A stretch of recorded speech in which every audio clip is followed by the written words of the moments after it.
प्रधानमंत्री नरेंद्र मोदी पेरिस में AI action summit का उद्घाटन भाषण देने के बाद फ्रांस के राष्ट्रपति इमैनुअल मैक्रों के साथ मार्शिले पहुंचे और कहा कि यहां भारतीय वाणिज्यिक दूतावास खुलने से भारत और फ्रांस के बीच संबंध और मजबूत होंगे।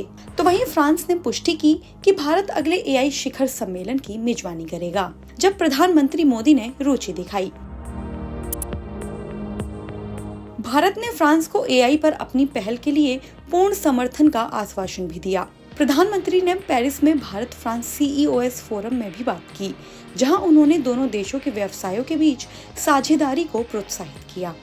प्रधानमंत्री नरेंद्र मोदी ने कहा कि एआई एक्शन समिट की गति बढ़ाने के लिए भारत की ओर से अगली समिट का आयोजन करना खुशी की बात है। अपने समापन संबोधन में पीएम मोदी ने कहा कि आज की चर्चा से एक बात सामने आई है कि सभी पक्षकारों के दृष्टिकोण और उद्देश्य में एकता है। प्रधानमंत्री ने कहा, मैं एआई फाउंडेशन और काउंसिलिंग फॉर सस्टेनेबल एआई की स्थापना के फैसले का स्वागत करता हूं।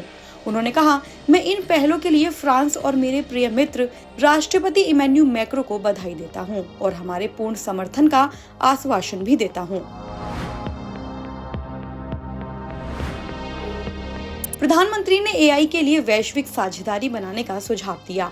इससे पहले एआई एक्शन समिट को संबोधित करते हुए प्रधानमंत्री ने कहा था कि भारत सार्वजनिक भलाई के लिए आर्टिफिशियल इंटेलिजेंस यानी एआई एप्लीकेशन विकसित कर रहा है।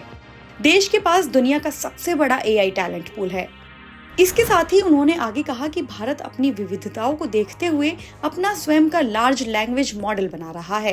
प्रधानमंत्री ने बताया, कंप्यूटिंग पावर जैसे संसाधनों को एकत्रित करने के लिए हमारे पास एक यूनिक सार्वजनिक निजी भागीदारी मॉडल भी है। यह हमारे स्टार्टअप और शोधकर्ताओं को किफायती कीमत पर उपलब्ध कराया गया है। प्रधानमंत्री ने आगे कहा कि एआई स्वास्थ्य, कृषि और अन्य के जरिए लाखों लोगों की जिंदगी को बदल सकता है।